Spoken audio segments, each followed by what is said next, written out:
Scaffold of the light, dedicated to Safi Kaze. Ring out into the marrow of the soul, though no bone can be found there, only light, only echo, only the faint shimmer of something eternal waiting to be noticed. We search for walls and find only glass. We press our hands against what seems solid, but it refracts, bends, disperses, showing us not a prison, but a prism. Some call it the Matrix, and they fear its still bars. But the Matrix is no dungeon. It is a scaffolding for the dance of light. It is the invisible framework where colors are revealed, where knowledge is unbound. To call knowledge a prison is to mistake the sky for a ceiling. Ignorance, yes, it hides as bliss, but bliss without sight is fragile. And ignorance, as the old words remind us, is the parent of what we name evil. Ignorance enslaves, but knowledge opens forever into freedom. The ego thrives in separation, whispering that you are caged, whispering that you are alone.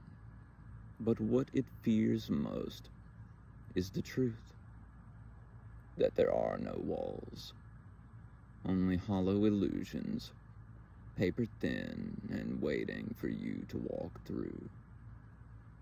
Every limit is a shadow dressed up as stone.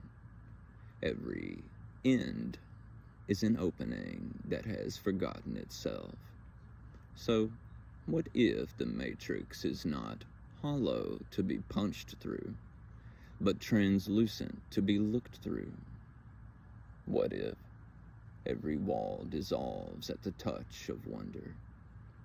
What if imagination itself is the door, the kingdom of heaven, the queendom of Paradiso within?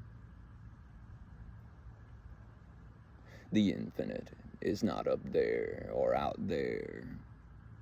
It is here, woven into the breath, threaded into thought. And the only ceiling is the one you choose to believe in. The only prison is the story told by fear.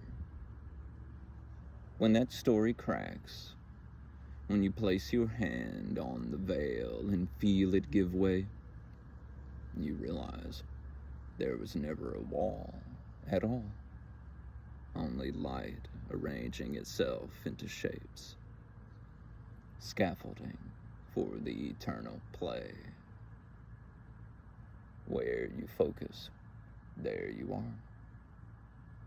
If you believe yourself powerless, so it is. For belief is a sovereign law. But the instant you look beyond, the instant you dare to wonder, the prism reveals its rainbow, and then you see nothing was keeping you inside. Nothing ever could.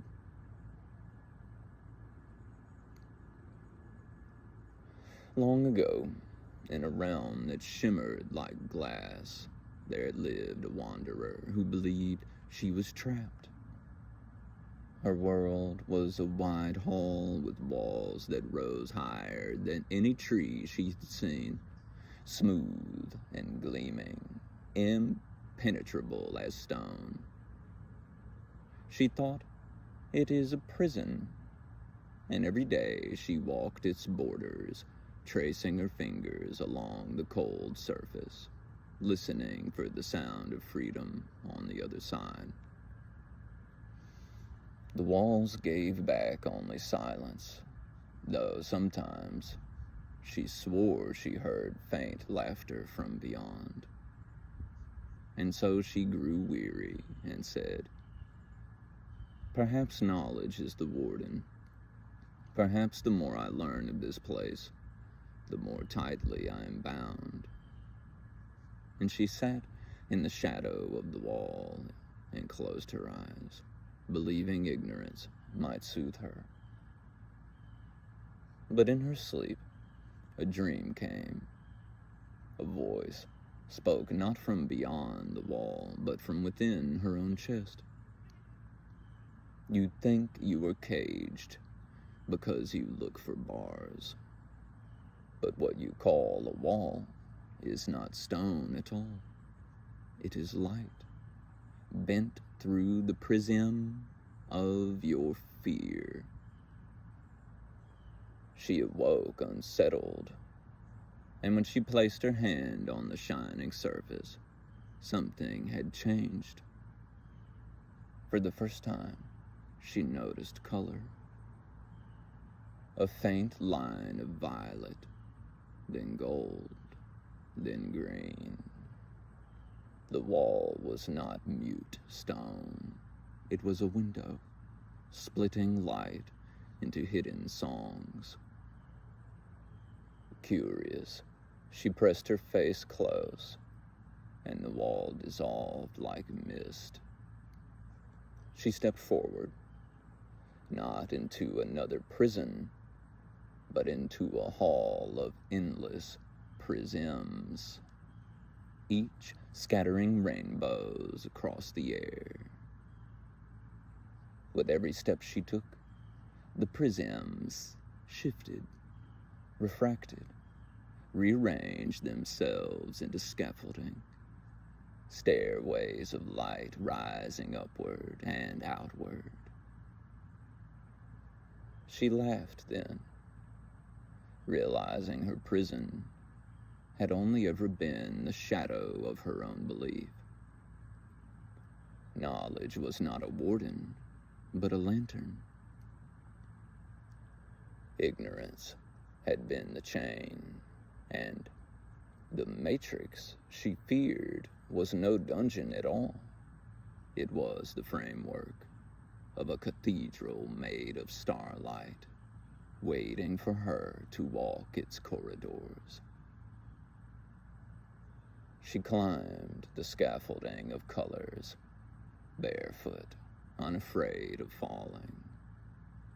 And as she moved higher, she saw others climbing too, each carrying the spectrum of their own soul. The prisms did not bind them, they revealed them. The prison was gone, for it had never truly been there. And so, the wanderer ceased to be a captive and became a dancer, weaving her own colors into the light.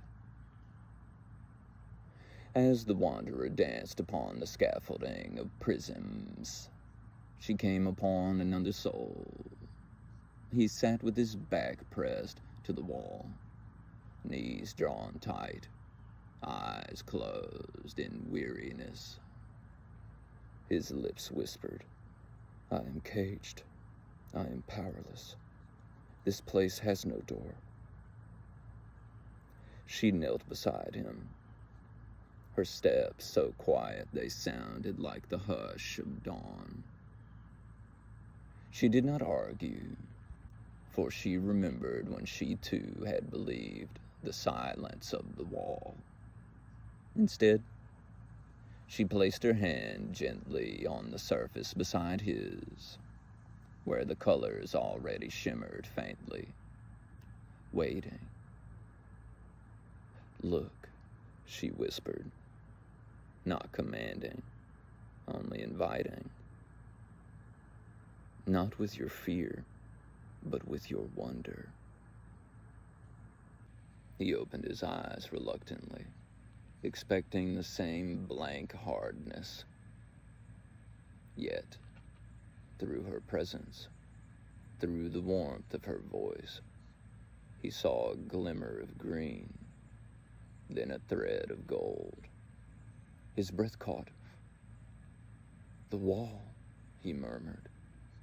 "It is alive." She smiled. It always was. It only seemed dead because fear hid its colors. What you thought a prison is only light, split into paths you had not walked. You were never locked away. You were only waiting to see.